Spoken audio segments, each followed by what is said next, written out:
I want to take a step back a bit because we've been spending a lot of time talking about putting the farmer at the center of innovation.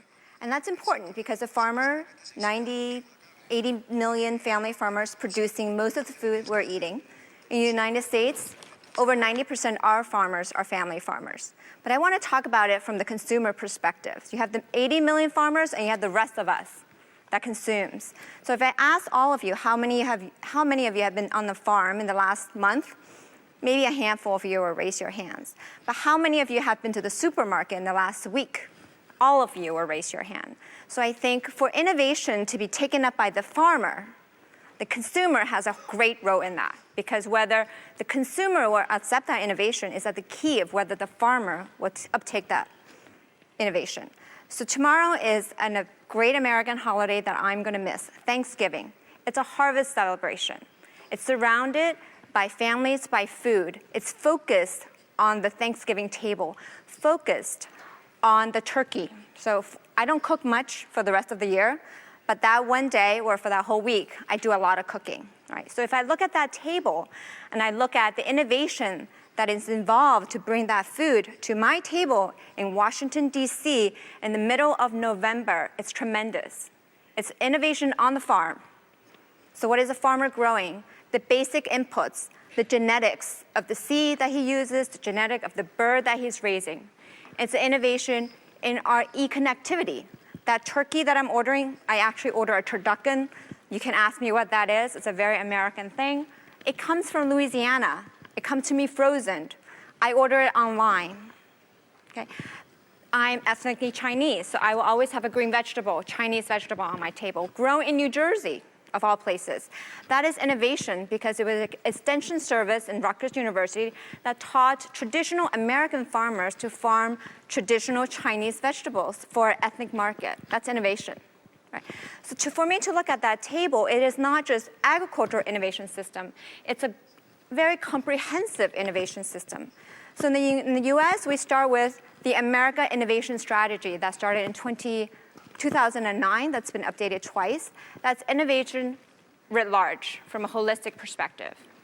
Then we have the bioeconomy blueprint. So that's innovation based on biology, not just for agriculture, but across all sectors. And then like some other countries, our bioeconomy strategy includes on-farm innovations, not just off-farm agricultural innovations. Then in 2017, we have a report from the Task Force on Rural Prosperity and Development. So in the US as well, we're grappling with the same issues. How do we keep the young people on the farm? How do we make the farm prosperous? How do we make it profitable, right?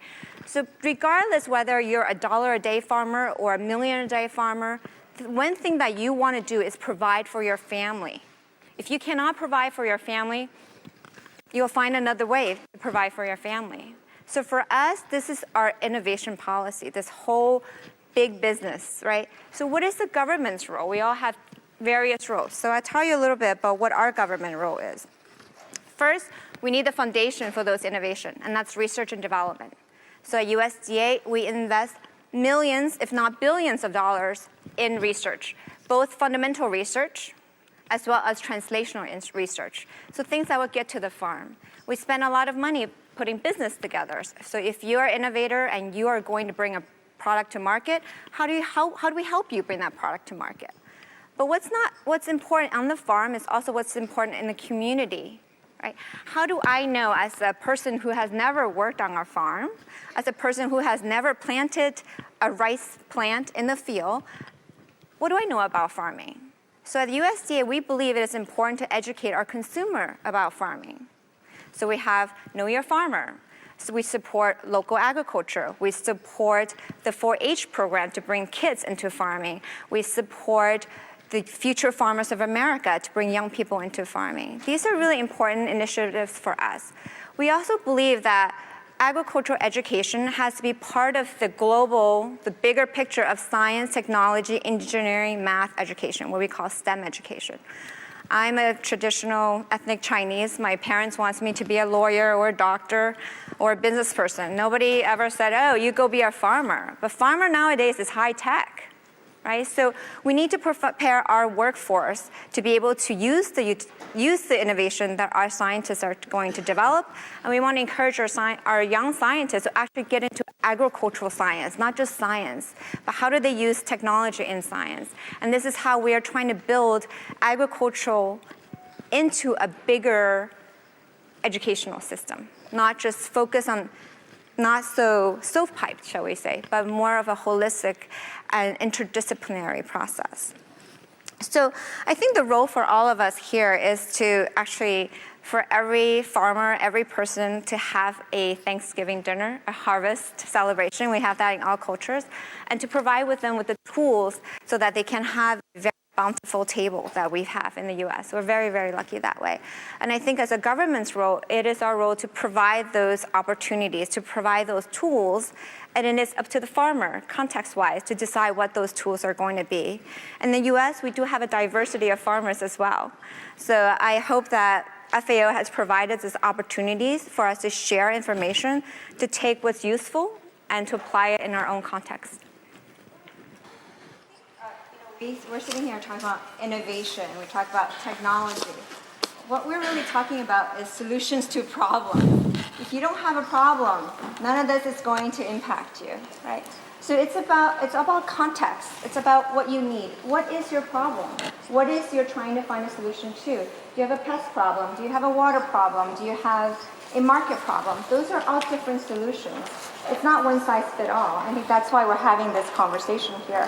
So I think it's really difficult to, I think as the gentleman says, you don't demonize a technology. You don't demonize an innovation. It is contextual. Whether you think it's successful, what other people are successful, it's contextual. So that's, I think, as a government entity at USDA, we don't pick and choose what's good, what's bad. We just tell you what's useful, right? So in the US, we always say we have a big umbrella. We have organic agriculture, we have conventional agriculture, we have biotech agriculture. They all coexist with each other.